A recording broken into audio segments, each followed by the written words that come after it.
Nous sommes au cœur de notre sujet. Ceux qui prétendent restaurer le politique partent immanquablement de ces deux questions, l'État régalien et les communautés organiques.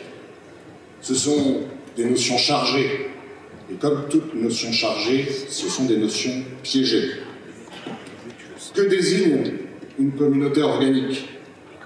Est-ce la tribu, la société, la chaleur d'une identité particulière et partagée? Et si c'est cette chaleur qui forge la communauté organique, ne tombe-t-on pas alors dans la possibilité de la déplacer? Une communauté organique africaine déplacée en Europe aurait-elle sa justification? On nous proposera alors peut-être l'État régalien, protecteur, voire édicteur de normes. Il fournirait les limites à ces communautés. Mais en fournissant ces limites, il porte le risque de deux excès. D'abord, il s'arrogerait à lui seul le droit de définir l'identité et un maintien sans partage de la puissance souveraine. Pire, il pourrait vouloir modifier la structure même des communautés organiques. C'est là qu'intervient dans le titre de notre sujet l'idée d'équilibre. Je vous invite à réfléchir à ce terme. Il n'est pas innocent. L'équilibre ne fonde pas forcément la justice. Il ne prétend pas à dire la vérité. Il est mécanique, mathématique, incompris, indéfinissable, état latent. C'est ce que nous allons essayer de voir. Car finalement, régalien et organique nous renvoient à l'origine des deux institutions édictées dans le titre. L'une est sise dans le corps du roi, c'est régalien. L'autre, dans la précision du lien de solidarité qui s'effectue dans la communauté. Cet équilibre, nous le voyons, va donc au-delà du mathématique ou de l'idéologique. Il ne peut être ni abstrait ni segmenté. Il nécessite de trouver la bonne mesure. Qui est souverain? Et dans cette question, quelle est la source de cette légitimité du souverain? C'est à cela que nous reviendrons certainement dans la discussion. Prenons le premier point. J'insisterai sur le second, les communautés organiques. Et le premier point étant l'État régalien. Évidemment, ne les distinguons pas. Un sujet de voir comme le café au Brésil ne doit pas se traduire par grand 1 le café, grand 2 le Brésil. Donc, l'État régalien, commençant à en parler, je voudrais parler des communautés organiques qui sont finalement assez liées, et de toute façon, c'est une des raisons pour lesquelles je n'avais pas compris le sujet, elles n'existent plus, pas plus que l'État régalien d'ailleurs. Donc, nous parlons de deux choses qui appartiennent au même monde, l'ancien monde révolu, enfin, en voie d'abandon. Tu m'interpelles, Alain, sur ce que j'entendais par souverainisme. Quand je maniais beaucoup le mot, je me suis aperçu qu'il était d'un maniement délicat et pour tout dire, je l'ai moins utilisé ensuite, tout en le revendiquant malgré tout. Mais il est trop associé, ce qui est pour vous d'ailleurs assez antithétique, c'est-à-dire une forme d'État autoritaire, jacobin, l'énarque que je suis est vraiment trop collé à cette image-là. Et cet État a beaucoup servi et beaucoup failli. Évidemment, la souveraineté, la revendication de souveraineté est un moyen. Pourquoi faire? C'est une image du capitaine à bord. Pourquoi faire? Eh bien, pour prendre la meilleure route. Pour le bateau et pour la nation, ça s'appelle le bien commun. Il y a quand même, dans le terme de souveraineté, bien qu'en effet ce ne soit qu'un instrument, une réponse, un contenu non et un contenu, c'est-à-dire le bien commun. Mission évidemment très vague et très floue, j'en profite pour faire une minute de publicité, et ça tombe bien, le bien commun sujet du dossier du dernier numéro du Nouveau Conservateur. En rentrant dans cette salle, comme on dit au cinéma.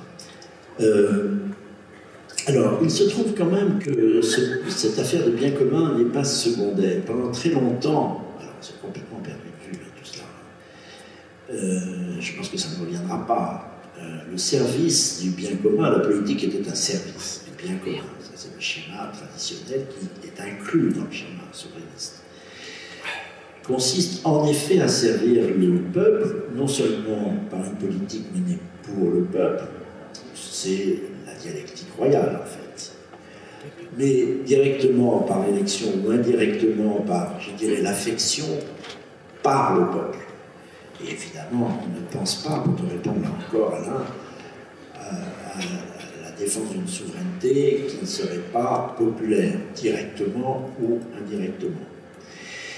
Mais ça, c'est un très vieux schéma, et c'est la raison pour laquelle, enfin, tu reviens à la question de la souveraineté, tu as raison, mais c'est la raison pour laquelle je mets de côté, d'une certaine façon, le souverainisme. Je ne le récuse pas. Moi, j'en fais pas un usage aussi abondant que Michel Onfray, par exemple, qui, 25 ans après que j'ai lancé le terme, j'avais placé dans la bouche de quelques personnages pour lesquels j'ai travaillé, comme Philippe Séguin ou Jean-Pierre Chevènement ou Philippe de Villiers, en fait un usage absolument abusif. Il y a quelque chose d'aboli dans la souveraineté, il faut bien le dire. C'était d'ailleurs le problème du général de Gaulle, il a bien compris.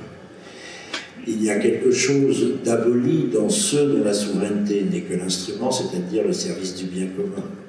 Surtout une époque comme la nôtre où le bien commun n'est plus pensable dans une société effritée en multiples communautés. Et si j'étais polémique, mais pourquoi ne pas l'être un peu, je dirais qu'on ne peut plus penser au bien commun dans une nation en voie d'invasion. C'est pas raisonnable. Ça n'est hélas plus possible.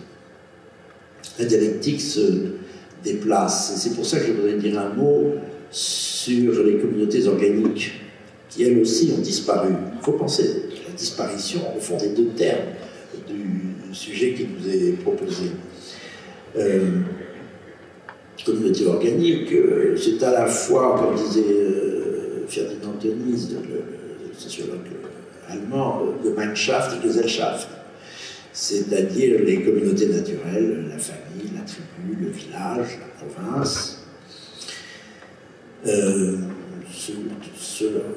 Ces communautés auxquelles on appartient par la nature, sans les avoir choisies, puis celles qu'on a choisies, et Tönnies disait qu'on progresse de plus en plus, que l'humanité avançait de la Gemeinschaft à la Gesellschaft, c'est-à-dire les contrats, une certaine conception justement non naturelle de la nation, autre sujet à discuter, mais surtout les entreprises, les syndicats, les magistratures, les féodalités diverses, qui seraient de l'ordre de la Gesellschaft, c'est-à-dire de la volonté du contrat, la volonté d'appartenir.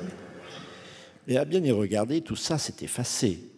Alors, à commencer par la famille, pulvérisée, minutieusement pulvérisée. Finalement, même si tout le monde n'est pas d'accord avec ce que je dis, à partir de la légalisation de l'avortement. Bien, et tout ce que ça a entraîné.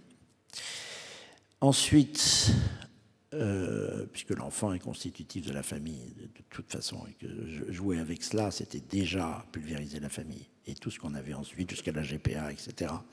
Et d'une parfaite logique, hélas. Les villages, je vis dans un village de 425 habitants, il n'y a plus à proprement parler de solidarité villageoise. On sort de chez soi pour prendre sa bagnole et aller au Super U à 10, puis 15 ou 20 km, ou chez le médecin qui est à 30, 40, 50, 60 km, il ne cesse pas de s'éloigner. Et puis la communauté villageoise, elle a disparu. Bref, je ne continue pas. Quant au Gesellschaft, ça ne va pas beaucoup mieux. Je crois même que les entreprises ont disparu. Même si on pouvait penser que c'était celles qui surnageaient.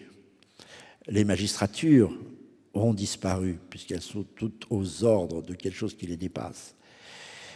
L'État a grosso modo disparu. Je ne peux pas dire que ce qui passe aujourd'hui pour le gouvernement qui ne se soucie même plus de servir un bien commun, quel qu'il soit. Je suis tout à fait d'accord avec ce que disait tout à l'heure Engels. C'est embêtant, j'ai oublié son prénom. Alain, je crois, pardon, excusez-moi. David, pardon. Il n'y a plus que quelques nuances de gauchisme, non seulement dans l'expression populaire, mais aussi dans les politiques appliquées au fond. Donc il faut penser cette pulvérisation générale au bénéfice d'une seule chose. Et ça, c'est le point de départ, pour moi, de la réflexion sur le lien entre l'État et les communautés organiques. C'est l'appropriation de tous les pouvoirs par l'idéologie, en réalité, et par l'imaginaire, qui a tout supplanté, par une sorte d'oligarchie à la fois plutocratique et technoprogressiste, on pourrait dire, qui inclut jusqu'à l'élite, l'ancienne élite de l'État, c'est-à-dire grosso modo la confrérie davosienne, Davos. Ce ne sont plus des entreprises au sens du mot entreprendre. Elles ont disparu. Et toute l'opération Covid, d'ailleurs, a aussi consisté à supprimer les petites, moyennes entreprises, à commencer par les bars, les restaurants et tout ce qui appartenait, et là, ça appartiendra de plus en plus à l'ancien monde, au bénéfice d'une société d'écran, d'une société d'oligarchie invisible et incontrôlable. Et je pense que, pour finir, rassurez-vous, Charles, j'achève, ce dont il faut parler aujourd'hui, ce n'est pas l'opposition, la vieille opposition qui était pleine de connivence, n'est-ce pas? Condé a été gracié, si on peut dire, ou pardonné par Louis XIV, c'est-à-dire qu'on pouvait se rebeller contre l'État régalien, puis finalement, embrassons-nous Folleville, on se retrouvait toujours. Elles appartiennent toutes les deux, la logique de l'État régalien, de la souveraineté, la logique des communautés organiques à l'ancien monde. Ça ne veut pas dire qu'il est mort, je dis à l'ancien monde. Au bénéfice d'un nouveau monde contre lequel, alors là, je demanderai à reprendre la parole tout à l'heure, contre lequel, c'est-à-dire cette espèce d'oligarchie davosienne, contre laquelle nous ne savons pas quoi faire. Quel est notre instrument? C'était très clair dans les interventions qui précédaient. Est-ce qu'on en est réduit à faire, comme disait en effet David Engels, des communautés parallèles fondées sur le souvenir, la longue mémoire européenne et assez exemplaire pour se réimposer petit à petit en vertu d'une parfaite auctoritas? C'est très tentant. Et c'est d'ailleurs ce que nous n'avons qu'à faire dans l'immédiat. Mais je pense qu'il y a d'autres solutions. Et ce dont j'aimerais parler tout à l'heure, si on a encore quelques minutes, c'est justement quelle solution, en face de cette confusion parfaite de tous les pouvoirs, c'est-à-dire dans une logique totalitaire. C'est pour ça que j'aime le mot conservateur, parce que le mot conservateur a quelque chose d'anti-totalitaire. C'est le nouveau sens du mot, à mon avis. Le conservatisme, ou l'esprit conservateur, c'est ce qui s'oppose à ce totalitarisme davosien dont je pense qu'il est pour l'instant en pleine montée de sève et qu'il est incontournable, mais nous devons nous situer en face de cette énorme concentration de tous les pouvoirs qui nous échappent, et c'est à mon avis l'origine, enfin le point de départ, en tous les cas, de toute conversation sur l'organisation des pouvoirs. Merci beaucoup. Alain de Benoît, est-ce que vous partagez ce constat d'effacement? Oui, je partage le constat, bien sûr, on le partage tous, mais après... le bien commun, d'accord, évidemment, mais pas facile à définir, le bien commun. Hein. Il y a déjà ceux pour qui, dans l'expression le bien commun, le mot qui compte, c'est bien, et puis ceux pour qui le mot qui compte, c'est commun. Hein. Ça fait déjà deux écoles. Non, je crois qu'il faut savoir laisser les abstractions à leur place. Maurras se distinguait, ce n'est pas à vous que je l'apprendrai, pays réel, pays légal, mais le vieux camarade Marx distinguait aussi très bien l'infrastructure et la superstructure. Et dans notre petite discussion, les communautés organiques, c'est évidemment l'infrastructure. C'est ce qui compte, c'est la base. L'intérêt de notre discussion, ce n'est pas d'arriver au constat que tout va pas très bien aujourd'hui, mais de bien comprendre que ne faut pas surestimer les institutions, qu'un État peut être parfaitement souverain, détenteur de fonctions régaliennes, et en même temps passer tout à fait à côté du bien commun et de sa tâche destinale, disons. Je prendrai un exemple, le premier qui me vient en tête. Justin Trudeau au Canada est un personnage qui est assez souverain dans ses fonctions. On ne peut pas dire qu'il ait choisi vraiment le bien commun, ni qu'il ait un souci immense de l'identité canadienne en général et québécoise en particulier. La souveraineté ne garantit pas l'identité. Voilà le point, à mon avis, essentiel. En revanche, elle est nécessaire, si l'on a le souci de l'identité, à conférer les moyens de force qui vont dégager, je dirais, l'autorité nécessaire au pouvoir pour s'imposer et le pouvoir nécessaire à l'autorité pour s'exercer. Qu'est-ce que c'est les communautés organiques? Ce sont des communautés qui sont des organismes, c'est-à-dire qu'elles sont vivantes. Qu'est-ce qu'on veut dire en disant qu'elles sont vivantes, outre le fait qu'elles bougent, qu'elles remuent, qu'elles existent? C'est qu'elles vivent en tant que communauté présente à elles-mêmes, partageant consciemment ou inconsciemment des valeurs, des références, une histoire, des coutumes, une sociabilité, des mœurs, tous ces dépôts qui ont contribué à la sédimentation de la formation d'un peuple. Car au fond, on pose toujours la question, mais la réponse est très simple. Qu'est-ce que c'est que l'identité d'un peuple? C'est son histoire. C'est tout ce dont il a hérité, qu'il a contribué directement ou indirectement à le façonner. Et tout ça reste vivant pour autant qu'il existe un lien social. Et là, on retrouve effectivement la problématique communauté-société. Un lien social vivant, pas un lien social par les réseaux sociaux qui n'ont de sociaux que le nom. C'est là où on retrouve l'opposition entre la réalité et le virtuel, l'authentique et le on, l'inauthentique, comme dit Heidegger par excellence. Entre le concret et l'abstrait, la concrétude. Concrétude même, c'est l'existence d'un peuple. Après, on peut faire sur le coin d'un bureau 1000 constructions théoriques pour montrer comment doit s'exercer la souveraineté, etc., etc. Donc pour moi, les deux sont absolument indissociables. Quand je disais tout à l'heure qu'on parle de souveraineté nationale ou de la souveraineté populaire, à mon avis, elles se complètent totalement. S'il n'y a pas de souveraineté populaire, souveraineté nationale, elle est vide. Et si la souveraineté... l'autre n'existe pas, c'est une autre manière de vide. Alors, je voudrais en terminer, je vois que le temps passe un petit peu, je voudrais passer un peu de coq à l'âne parce qu'il y a un sujet qu'on aborde beaucoup dans les milieux souverainistes, qui sont les privations, les transferts, les disparitions de souveraineté. La souveraineté se perd, notamment la souveraineté nationale, et elle disparaît dans une sorte de trou noir, donc on ne connaît pas très bien l'emplacement ni la géographie. Nous sommes dépossédés de notre souveraineté, ça s'entend souvent dire, et c'est vrai.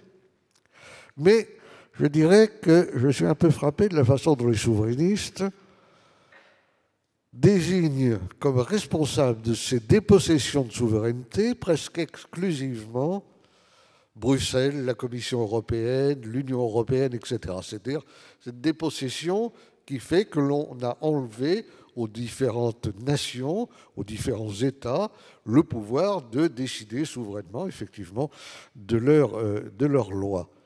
C'est là une source, effectivement, très préoccupante de dépossession de souveraineté. Mais ce n'est pas la seule.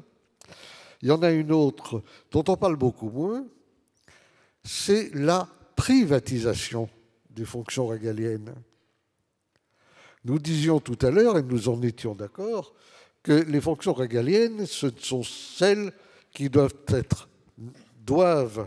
être exercées par l'État, par le public.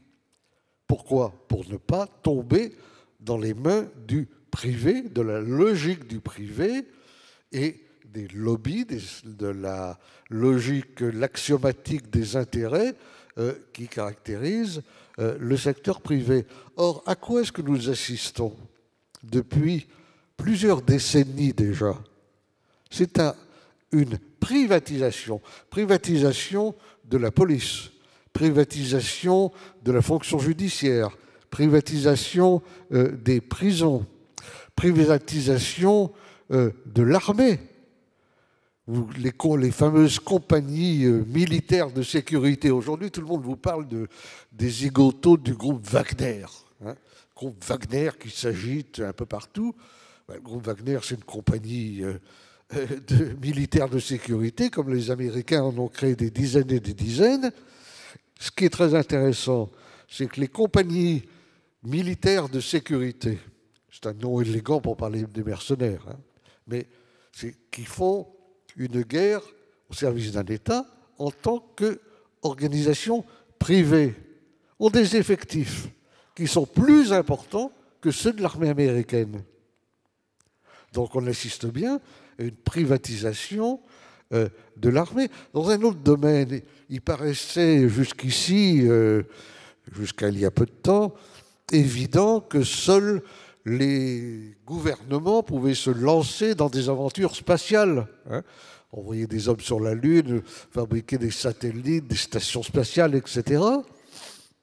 Et puis maintenant, subrepticement, sans que ça provoque tellement de commentaires, on s'aperçoit que M. Bezos, Musk ou je ne sais quoi, se lance à titre privé dans l'aventure spatiale, envisage de coloniser des planètes, de les privatiser éventuellement, de privatiser la Lune, l'espace, les planètes. On est dans une espèce de fuite en avant mirobolante qui montre, mais qui fait partie intégralement de la privatisation du régalien. Alors cet aspect de privatisation, à mon avis, il est très important. On pourrait en donner d'ailleurs beaucoup d'autres exemples. Prenez l'exemple d'Interpol, par exemple. Organisme de coordination interétatique de police internationale. Interpol est une organisation régalienne, même si c'est intergouvernemental. Mais savez-vous que le budget d'Interpol a été délégué au privé? Qui finance Interpol? Les cigarettes Philip Morris, la Fédération internationale de football, les laboratoires Sanofi, c'est-à-dire des entreprises contre lesquelles ou sur lesquelles Interpol pourrait avoir à enquêter demain. Ce sont des choses que beaucoup de gens ne savent pas. Donc la privatisation de la souveraineté des fonctions régaliennes est un sujet tout à fait important. Alors, moi, je m'en tiendrai là, je vais vous repasser la parole, Paul-Marie. Mais je crois qu'il y a les deux aspects. Il y a vraiment, dans notre discussion, deux aspects. Il y a d'un côté, à quoi sert la souveraineté? Elle sert à beaucoup, mais elle n'est pas la clé de tout. Il faut être attentif aux endroits et aux manières, aux diverses guises par lesquelles elle se défait. Et puis, il faut bien voir que ce qu'on appelle de façon un peu rituelle, il faut bien le dire, les communautés organiques, par opposition aux sociétés mécaniques, aux sociétés de l'ennui, de l'anomie, ces communautés organiques, c'est à la base qu'il faut les refaire vivre par des procédés de démocratie plus directs, par un recours plus élémentaire aux traditions, aux liens sociaux. Éviter que l'État ne se substitue aux individus pour les fonctions d'assistance, d'aide, d'entraide, tout ce vaste domaine de la réciprocité que l'on a évacué et délégué aujourd'hui à l'État. Mettre l'accent sur les peuples. Les peuples, sans les peuples, il n'y a rien. Les peuples doivent rester vivants et, si possible, rester, comme disait Raymond Rouillet, long vivants. Long vivants. Bon, alors il y a un aspect dramatique dans tout ça. Je m'aperçois que c'est décidément les mots comptent beaucoup et nous nous connaissons depuis longtemps, Alain, et nous ne nous comprenons pas parce que vraiment tu réduis ce que j'ai entendu par souverainisme à très peu de choses, et même un oripeau un peu rachitique. Nous ne sommes plus dans les années 90. Évidemment, ce mot est arrivé dans les années 90 dans la foulée de Maastricht et d'une dépossession accélérée, mais qui s'était déjà engagée, de l'État régalien par une superpuissance. Enfin, une superpuissance, en tous les cas, un pouvoir supranational qui n'est pas devenu une puissance, justement. Mais nous n'en sommes plus là du tout. D'ailleurs, je n'ai jamais pensé, non seulement, comme je le disais, que la souveraineté nationale était dissociable de la souveraineté populaire, mais qu'elle était dissociable de la souveraineté identitaire, de la souveraineté culturelle, on peut dire. J'ai toujours dit qu'il y avait 3 piliers au moins de la souveraineté. Il y a aussi le pilier qui intéressait beaucoup mon ami François Fillon, c'est-à-dire la souveraineté financière. Mais c'est encore autre chose. Les 3 principaux piliers, c'est ce dont je viens de parler, c'est-à-dire la souveraineté vis-à-vis le roi est empereur en son royaume, si vous voulez, vis-à-vis des pouvoirs étrangers, la souveraineté à l'intérieur, c'est-à-dire l'autorité de l'État, et surtout, peut-être la plus importante, elle est devenue majeure, la souveraineté culturelle. Elles sont indissociables. Alain ne fait pas semblant de penser qu'elles se réduisent à la lutte contre l'Union européenne, qui était au fond, qui a tout absorbé. Et là, c'est pour ça que j'ai pris une distance vis-à-vis de ce mot qui a été mal compris, mal utilisé, etc. J'ai toujours pensé que le principal ennemi, c'était même pas l'Union européenne, c'était en effet la privatisation du politique. Je l'ai toujours pensé, je l'ai toujours dit, mais quelquefois ça ne sert à rien de penser et de dire, ça ne passe pas. Les mots trompent ou n'entrent pas dans les neurones de vos interlocuteurs. Je parle pas de toi, mais tout le monde. C'est évidemment la souveraineté. J'ai toujours pensé, et je l'ai fait dire à Philippe Séguin très souvent, que l'ennemi principal, c'était la privatisation du politique. Et là, on est arrivé à un point, je t'ai coupé tout à l'heure parce que tu parlais des fonctions régaliennes, mais le sujet est énorme. Aujourd'hui, sur la table, avec l'affaire McKinsey, bon, je m'étonne que tu n'en aies pas parlé, mais la privatisation est absolue, parce qu'on se rend compte que toute une politique de santé, c'est pour ça que je m'étais permis de t'interrompre, excuse-moi, tout à l'heure lors de ta première intervention, on est arrivé à enfermer toute une population, à décréter des couvre-feux, à interdire des médicaments parce qu'ils soignaient, évidemment, c'était très embêtant. Paul-Marie, je t'interromps juste une seconde, parce qu'on parle de la privatisation, et oui. Avec l'esprit de l'escalier, l'histoire McKinsey, dont on parle beaucoup en ce moment, ce scandale macronien autour de ces consultants privés, ça rentre dans le débat. Ah bah oui. Ce sont des consultants de firmes privées qui, moyennant finance, ils sont bien remplis les poches, font un travail, dans certains cas, à portée stratégique, qui devrait être le fait des seuls hauts fonctionnaires français. Ça contribue à la privatisation de la fonction régalienne. C'est exactement ce que je dis. Et c'était déjà en ligne de mire, enfin en marche à partir du milieu des années 70 en réalité. Giscard en est un symbole, mais on est arrivé à McKinsey, c'est-à-dire à un nouveau gouvernement qui impose, comme je disais, des politiques totales qui vont jusqu'à l'enfermement des populations, qui sont les mêmes d'un gouvernement à un autre, parce que c'est le même cabinet qui s'est arrogé les gouvernements. C'est pour ça que je disais tout à l'heure, l'affaire McKinsey montre que l'État et les gouvernements sont en gros abolis au bénéfice justement, y compris dans les fonctions les plus régaliennes, c'est-à-dire battre monnaie, les bitcoins, n'importe qui peut en émettre, c'est fini le monopole de battre monnaie, le monopole de l'armée, c'est fini, tu as très bien cité, et il est capital, il est très important, parce que la question de la violence est cruciale. Là, la violence, elle n'est plus du tout aux mains des États. Et alors, bonjour les dégâts, on va voir au fil du XXIe siècle ce que ça donne. Bon, la privatisation des armées est un énorme sujet. C'est pour ça que je dis que tout est aboli. Et nous ne sommes plus du tout dans les années 90. Alain, tu me répondais comme si on était en 1992 lors du débat sur Maastricht tout à l'heure. Nous sommes 30 ans plus tard, mon cher Alain. Il s'est passé beaucoup de choses. Soyons les contemporains, si c'est possible, c'est très difficile, de notre propre histoire. Et j'objecte, pour finir, hélas, je ne peux pas être d'accord, je ne peux plus être d'accord. Là, j'ai changé avec l'antidote, c'est-à-dire le peuple. Là, je l'ai beaucoup pensé, je ne le pense plus.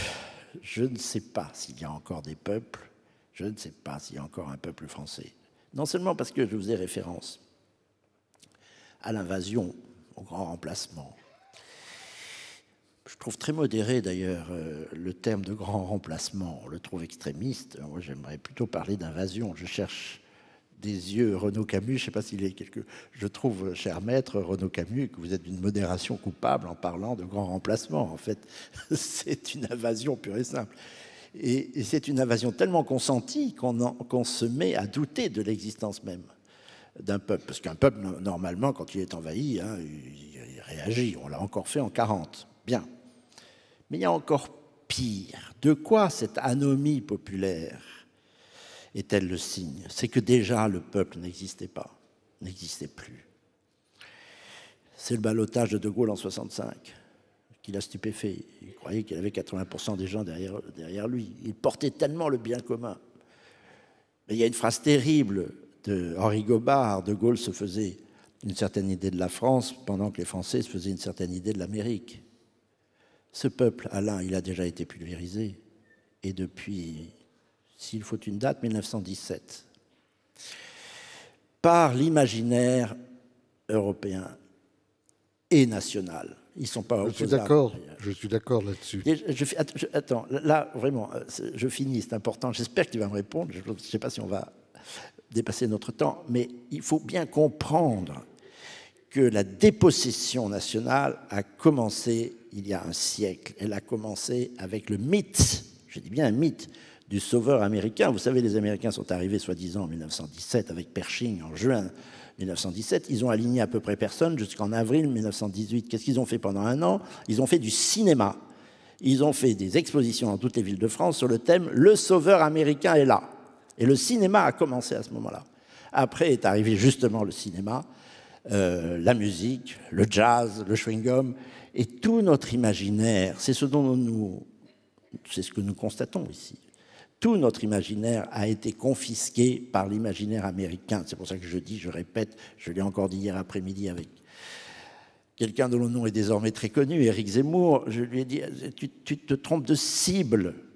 C'est pas la migration simplement qui a détruit le peuple, parce qu'il est détruit. Il ne sait plus du tout qui il est. Regardez les jeunes. Enfin, j'en connais suffisamment pour voir que le déracinement est achevé. Il a été achevé peut-être dans les dernières années, mais il a commencé il y a plus d'un siècle. Et le vrai sujet, c'est les États-Unis. C'est la colonisation culturelle américaine. C'est cela dont il faut prendre conscience. Et à partir du moment, là je conclus, où je crois qu'il n'y a plus d'antidote populaire parce qu'il n'y a plus de peuple, il faut réfléchir, comme le faisait David Engels tout à l'heure, à d'autres ripostes. Alors, il y a la riposte aristocratique. Il n'a pas dit le mot, mais c'est ce que j'ai en tête, c'est-à-dire ce que nous faisons ici. Il appelait ça des communautés espérantielles ou espérantialistes, qui doivent être exemplaires, garder la pleine mémoire, lire Alain de Benoît intensément du début à la fin et garder le cap. Bon. Et puis quelques autres, bien sûr. Et puis des livres d'histoire. Et puis Tolkien, etc. Très bien, très bien. Ça ne fait pas tout à fait... ça ne me suffit pas, parce que c'est la longue mémoire, c'est la longue durée, mais c'est la longue souffrance aussi, parce qu'on va souffrir pendant longtemps. On sera quand même très minoritaire, enfin on sera plus de ce monde, hein, rassurons-nous, heureusement d'ailleurs, mais la persécution, la solitude des héritiers va durer des décennies, peut-être des siècles, je ne sais pas, nous sommes des moines copistes au 6e ou 7e siècle actuellement. Il y a quand même une autre hypothèse, je finis là parce qu'on pourrait en parler beaucoup, mais je lâche le mot simplement, pour restaurer ce qui peut l'être d'une tradition, parce que je pense en essentialiste et platonicien, c'est une des choses qui nous oppose Alain depuis longtemps, que rien ne meurt jamais. Donc le peuple, au fond, ne fait qu'entrer en dormition, comme on disait du roi au Moyen-Âge. Il est quand même quelque part par là, la mémoire est enfouie, mais rien ne meurt. Il y a un énorme élément qui peut tout changer. On n'y pense pas. Pourtant, il est omniprésent dans l'histoire. et merci Charles d'avoir noté que je suis l'auteur d'un livre qui s'appelle L'Europe vers la guerre, je suis obsédé par la dimension salvatrice de la guerre. Et plus que sur le peuple, je mise sur la guerre. Le grand chamboulement historique, il se fera par la violence, qu'elle soit d'ailleurs d'État ou privée. Elle se fera entre des civilisations, on nommait bien entendu l'ennemi. L'ennemi, c'est celui qui est aux portes, c'est-à-dire l'islam, la Turquie, le monde arabe. Et de ce point de vue-là, je pense qu'un signe merveilleux, alors là, je pense que je vais devoir demander une escorte pour sortir de cette salle, mais le signe merveilleux de la renaissance de la guerre, il est arrivé le 24 février dernier, quand le seul pays européen qui reste européen, c'est-à-dire la Russie, a enfin résisté à l'impérium américain.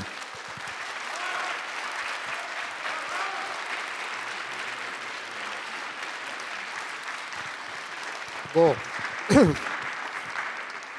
c'est toujours à la fin que les débats se passionnent. Et là, on allait passer du grand remplacement à la guerre en Ukraine, puis à la notion de peuple. Alors là, on y est. Paul-Marie, vous disiez, qu'est-ce qu'on fait ici? Ben justement, alors là, on peut y être pour longtemps. Non, nous sommes pressés par le temps. 2 mots. Je ne partage pas tout à fait, en effet, ce que vous dites à propos des peuples et du peuple. Oui, il est en très mauvais état. Mais je crois que les peuples existent toujours. Je crois que l'histoire est toujours ouverte. Et ce n'est pas du tout une différence d'être optimiste ou pessimiste. Moi, je ne me pose jamais ce genre de questions. Bernanos, je crois, disait que les optimistes sont des imbéciles heureux et que les pessimistes sont des imbéciles malheureux. Ça me paraît assez juste. Je ne vais pas me lancer maintenant, à l'heure qu'il est, dans une grande discussion autour de la notion de peuple. Je crois que les peuples existent toujours, je crois que les classes populaires existent toujours, je crois que la colère sociale existe toujours et qu'on le verra bientôt. Mais je crois aussi que même quand les choses peuvent se dégrader encore, alors ce sont d'autres objectifs qui se formulent. Qu'est-ce qui se passe quand on n'a plus rien à transmettre? Mais c'est très simple. Quand on n'a plus rien à transmettre, il faut lancer un nouveau commencement. Il faut commencer à nouveau. Il faut faire à nouveau couler la source, comme l'ont fait les Grecs en d'autres temps. Mais ça nous emmènerait bien loin de laisser couler la source. Merci à l'Iliade d'avoir organisé ce petit débat.